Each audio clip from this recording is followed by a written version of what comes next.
Мој денешен соговорник станува збор за една прекрасна дама која што плени со своето убавење, секако и со позитивна, и секако е позитивна личност, станува збор за нашата Маја Глигуровска.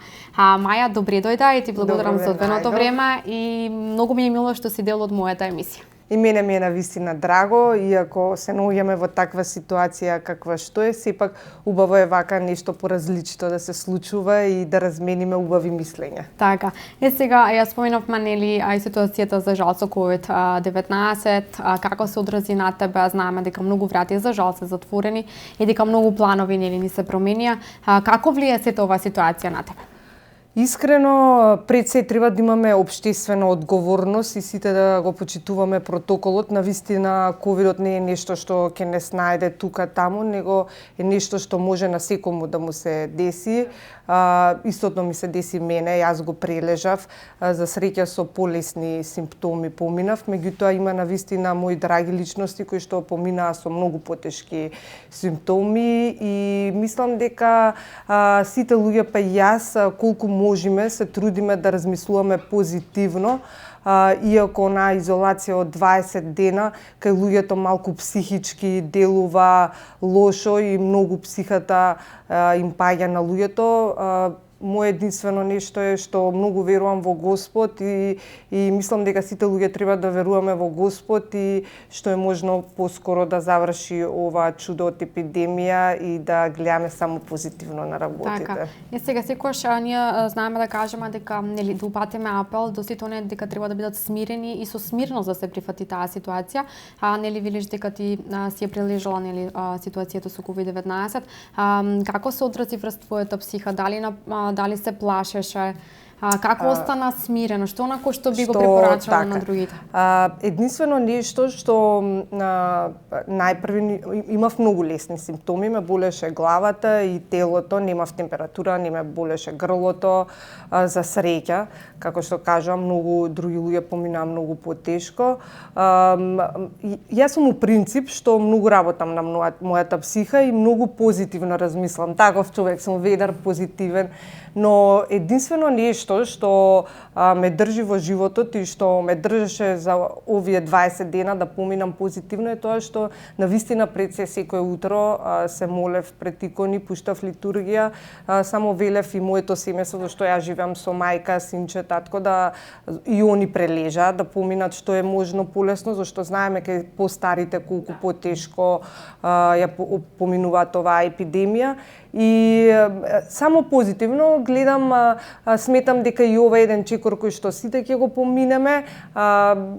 Позитивно сакам сите лица да се насмеани, размислувам за убави моменти, гледам и домашната атмосфера, колку и ситуацијата да не е таква, да ја направам позитивна, комуницирам, играм со Тино, со луѓето околу мене по ведри теми.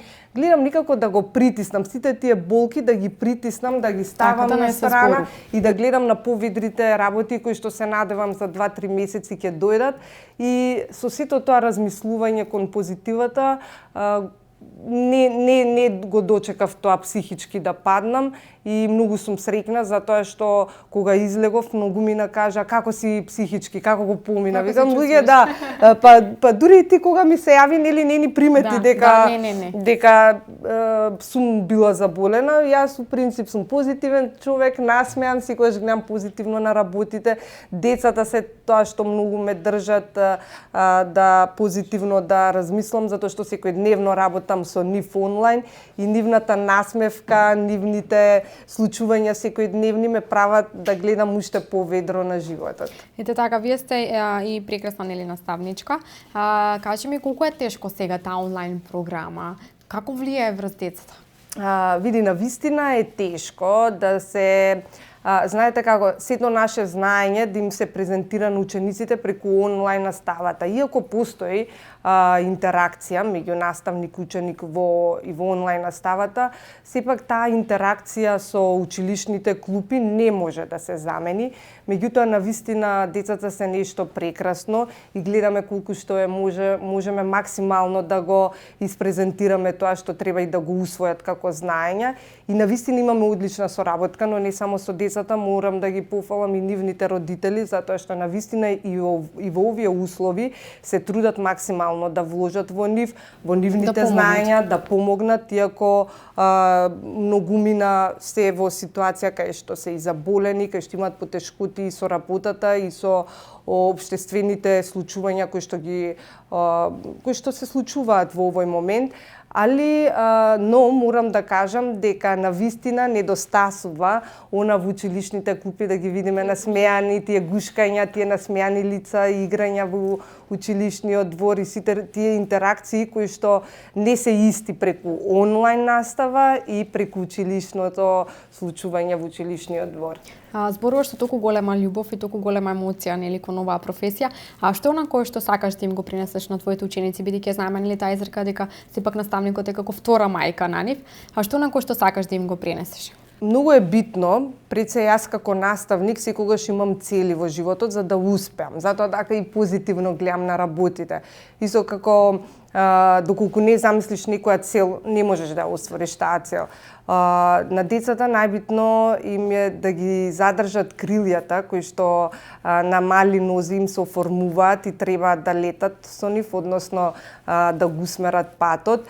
И мојата цел е да ги научам сите тие бури во животот кои што ќе најдат и до оние тешки моменти да знаат да ги прелетат, односно да се снајдат со тие работи и да можат да ги прескокнат или да ги надминат тие болки кои што се реално кои што се нели секојдневни и ги поминува секој човек.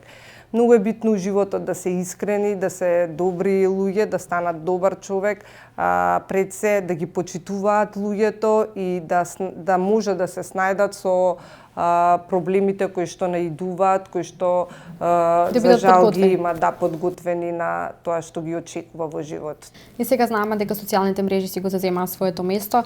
Колку тоа влијае врз децата? Дали имаме разлика овде нели во образованието? Дали оценките се намалуваат? Порано учениците сите информации ги добивале преку книгите. Тоа било на некој начин може би добро, но може би не. Во денешно време, сите овие социјални мрежи е добро што на некој начин можат некои информации да ги добијат на многу побрз начин, што е многу нели подобро за нив. Меѓутоа има содржини кои што навистина не треба да се достапни за децата, а знаеме дека се достапни и секакви видеа кои што тие не влијаат добро за нив, а не можат да се забранат затоа што тоа е сепак социјална мрежа, интернет, достапно е на секому, дури на помала возраст доколку знае да пишува, и тоа е она што навистина негативно влијае кај учениците. Меѓутоа колку има позитивно, толку има и негативно. Така. Сега Маја, пред наставник имаш богата кариера, нели како манекенка и фотомодел. Ајде малку околу тие почетоци, зошто се откажа од манекенството? Манекенството ми е прва љубов и таа ќе си остане прва и за секогаш таа љубов. Меѓутоа не се откажав од манекенството затоа што сметам дека има млади девојки кои што треба да се докажат и кои што сакаат да ја работат таа работа и да се усмерат во тоа. Јас сум завршила педагошки факултет, сум сакала да бидам од секогаш наставник, сум студирала за тоа, пред 2-3 години магистрирав. Така да мојата вистинска професија е оделенски наставник и веќе 11 години сум во образованието, не е мал период. Иако многумина, односно поголемиот дел од народот ме знае како модел, како манекенка, како успешен модел, затоа што долго време бев и во модата, но близината и друштвото кое што од секогаш сум се дружела знаеле дека сепак мојата права професија е наставник и дека еден ден ќе се насочам кон тоа.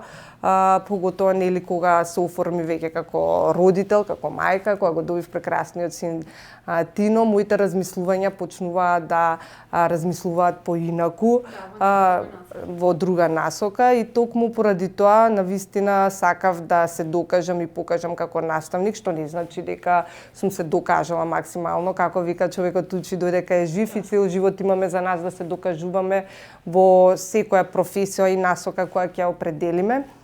А модата е прва љубов. Доста работи сум имала во модата, доста успеси, доста реви, па и светски избори, навистина. Како беше чувството? Како беше чувството вака? Јас започнав на многу млади години, на 16 години. Тоа што започнав беше одма со бинго емисија. Значи, јас со мојата колешка Ивана и нели водителката Лила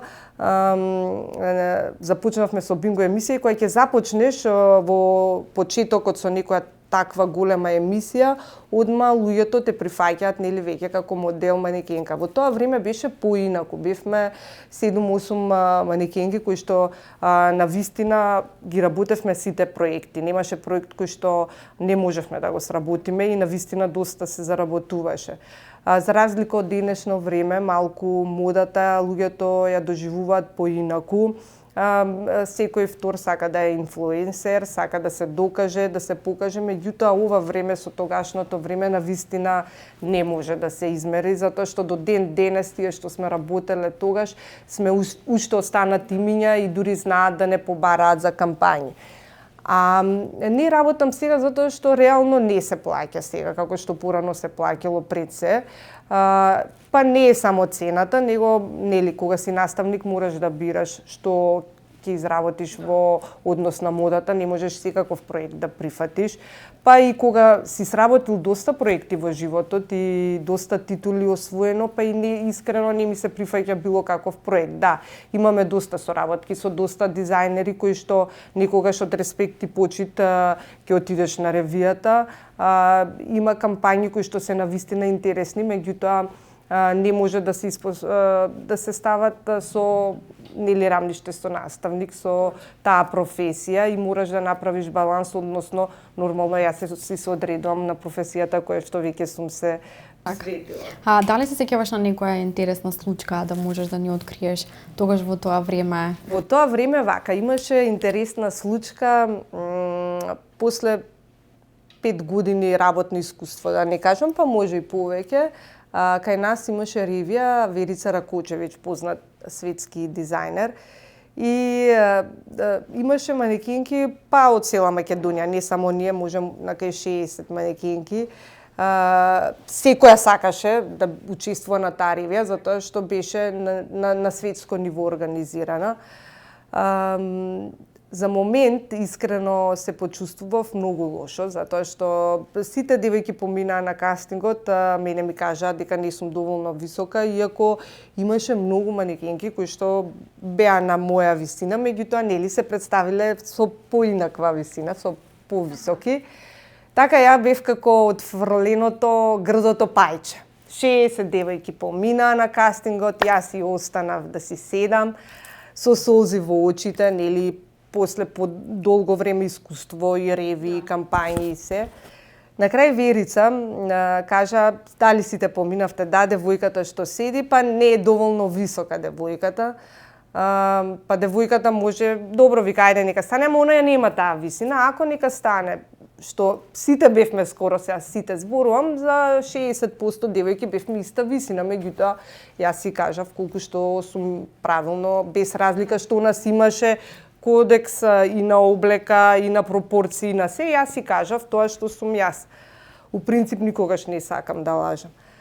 И поминувам пред незе, значи не ме ни качи на писта, него пред незе вака на тепих, ајде тука помини, како се викаш, Маја, ајде Маја помини. Тука поминувам, сите стојат. Кастингот никогаш во живот немало, во 9 часот наутро кастинг во Александар Палас. Ајде помини уште еднаш, ја уште еднаш, сите ме гледаат, вака на тебе, уште еднаш помини, јас не знам дали да одам или да плачам, викам, што е сега работава, викам. И ми вика, добро сега, дојди до мене, како се викаш, Маја Глигоровска, вака сега.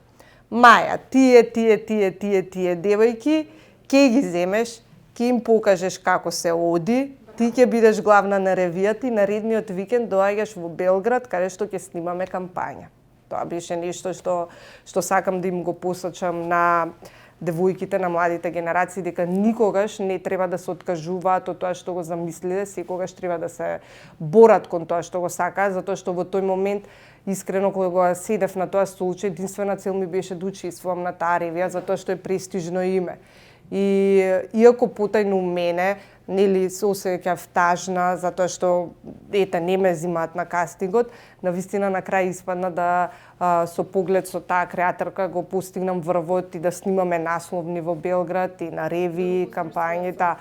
Не својот сон, сум имала сон, мојот сон било да победам на светски избор. Кога јас тоа го постигнав, јас завршив на некој начин. Тоа е тоа што максимумот можев да го постигнам во нашата држава. Сега одиме на она што навистина сум го учела и што сум студирала. Да. Да. Кажи ми, дали ние ги следиме модните трендови? Знаеме нели дека нели секогаш знаеме да речеме дека треба да бидеме нели средени, да изгледаме убаво. Дали сме ние назад со модата? Не, ние не сме назад со модата и навистина модниот тренд кај нас се повеќе и повеќе го следат. Меѓутоа, единствена забелешка имам што не се што е модерно на секому му стои. Значи, честопати знаеле некои модни трендови што се во модата во моментот модерни, јас навистина да не се пронаоѓам во нив и да не можам да ги носам. Не е само да го облечам, него тоа што ќе го облечеш треба да знаеш и да го износиш и да го испрезентираш, затоа што на некој начин ти правиш презентација на себе и на својот стајлинг. А денешните девојки, поготово помладите генерации, иако е тоа модерно и не одговара за нивното тело и не е нивни стил тоа, они бидејќи во моментот е модерно, знаат да го облечат и да не внимаваат, да. Сега, кои се тајните на твојот изглед, Маја, затоа што знаме дека ти секогаш изгледаш нели прекрасно, дотерано. Колку време посветуваш на себе си? Што е важно, например, да користиме дел од козметиката, например, да ни откриеш некоја тајна? Многу е битно да секој си го сака своето тело и тоа како изгледа. Пред се, мене ми е многу битно да имам здрав живот и здрав дух, односно да се хранам здраво, навистина се хранам здраво. Не велам дека сум само наварена храна, јадам многу протеини, месо, риба, салата. Иако мојот син Константино е преголем гурман и он е спротивно од мене, со пици, со лазањи, со тортелини, Не, јас тоа го сакам, меѓутоа навистина мене ми е битно да се хранам здраво и да вежбам континуирано, затоа што се чувствувам убаво. Кога ќе се погледнам во огледало, се чувствувам убаво. Моите другарки секогаш се шегуваат ти со твојата вага, да, секое утро јас станувам и се мерам на вага, зошто тоа го правам? Не дека некој ми вика ти си обседната, не е точно, не дека сум јас обседната, него знам денови каде што можам малку повеќе да внесам храна и утре ден ако јас не видам дека сум накачила на килажата, тогаш ќе продолжам и понатаму и кога веќе човек ќе дојде до зголемување на телесната тежина 2-3 килограми, тоа се продолжува 4, 5, 6 и тогаш е многу потешко тоа да се симна. Ти кога континуирано вежбаш, континуирано пазиш што јадеш, тогаш ти е многу полесно и тоа кило 2 кога ќе го видиш и ќе кажеш и денеска малку ќе намалам и утре и така ќе бидам на тоа што сум јас задоволен од тоа што сакам да изгледам. Инаку се негувам континуирано, нели, си идам на вежбање, вежбам на оној модерен начин што е со струи, иако често знам да се искачам на водно. Сакам многу да вежбам. Пазам на исхрана, се негувам, не користам премногу козметички креми, него искрена да бидам одговорна за моето лице доктор Пеев и доктор Даниела Димитровска. Тие се тие стручни лица кои што секогаш кога ќе отидам кај нив знаат да ми направат одреден третман на лицето, за да се чувствувам уште поубаво. Така, ние имаме заедничка работа околу фитнесот, затоа што јас обожувам да вежбам и знам, како што каже, истакни самата ти дека вежбањето она кој што те прави да се чувствуваш посреќно и поубаво, мислам дека многу попозитивно влијае врз нас и мислам дека треба да најдеме време затоа што знаеме, нели, ајде од утре ќе почнам да вежбам, потоа поминува цела недела. Една година секој понеделник како почнувам да вежбам. Така да не чекајте понеделник, него кога се осеќате спремни, одма започнете со вежбање, затоа што тоа е тоа кога ќе ги сфрлите токсините, кога ќе се испотите и кога ќе се истуширате, да добиете желба за уште поубави случувања и позитивна енергија. Ете така. И сега, како што истакнав и самата, дека нели зрачиш со таа позитивна енергија, со своја самодоверба, како една жена да се чувствува убаво во своја кожа? самодовербата доаѓа од задоволството од себе. Затоа велам дека секој човек мора да има цел и да е задоволен од себе. Кај многумина, која кажавме и со психата, што е поврзана и со психата, со самодовербата, затоа што луѓето немаат самодоверба во себе. И автоматски психички многу паѓаат. Кој ќе падне психички е незадоволен од изгледот, не е задоволен од тоа што му се случува околу себе. И тоа едно со друго се е поврзано. А за самодовербата да ти биде на високо ниво, мораш да имаш цел. Што е мојата цел? Да јас сум добар наставник, да изгледам добро, здраво, кој ќе се видам во огледало, да не гледам на лошите работи, него да мислам позитивно и да сум среќна што живеам пред се и имам прекрасно семејство. Кога ти имаш цел, денеска имам за цел да ги завршам сите овие работи, ама пред се јас да станам, да се средам, да изгледам како што изгледам и твојата цел да се оствори, ти не можеш да ја немаш таа самодоверба. Затоа што ти стануваш, се гледаш во огледало и ти си задоволен од самиот себе.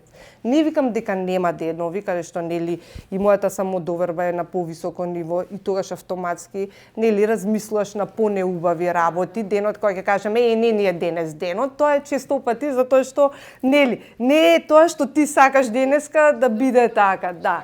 Меѓутоа, мора да се работи на самодовербата, на позитивата, на остварување на целтите. Секој човек мора да има замислена цел. Ако нема замислена цел, не може да функционира, не може да го оствари тоа, не може позитивно да размислува и да напредува во неговата самодоверба. Колку си поуспешен, толку по самодовербата ти е на повисоко ниво. Маја, дали некој си се разочарала во животот? Сите луѓе се разочаруваат, тама на работа, ако јас не сум се разочарала, многу падови сум имала и јас во животот и многу разочарување и тоа е нормално. Мислам дека нема човек што не се разочарал, меѓутоа гледам тие разочарувања да ги надминам со мојата позитивна енергија. Не сум злопамтило, секогаш викам Господ тој што осудува и што ги гледа сите тие работи, треба позитивно да размислуваме. Ме повредиле многу луѓе, и пријатели, и соработници, меѓутоа сметам дека тоа е една лекција во животот кој што ќе те направи за похрабар човек и кој ќе знаеш да ги надминеш наредните препреки кои што нормално ќе најдат до тебе. Така.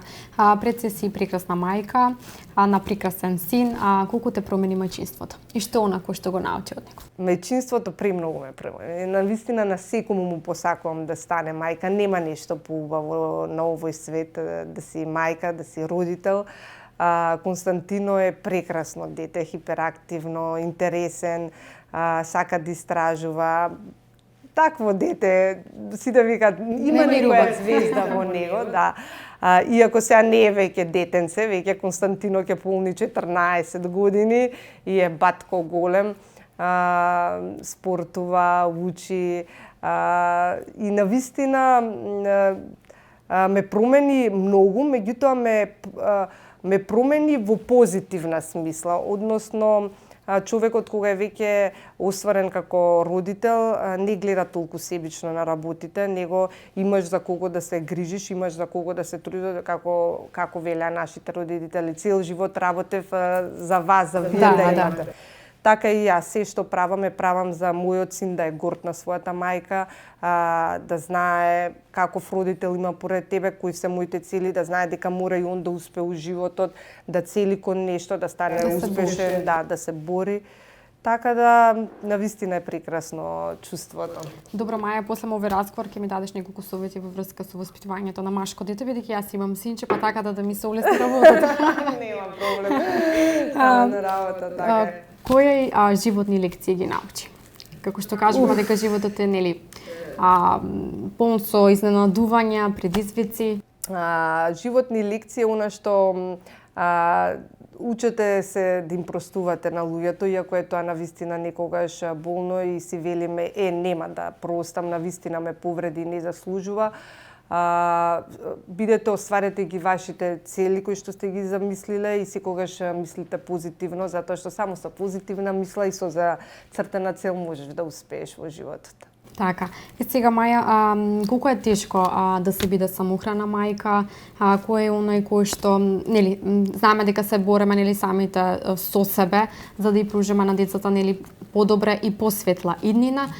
Што е она што ти го научи од таа ситуација и што би им патила на оние кои што се наоѓаат во таа ситуација? Самохраните мајки се големи борци пред се.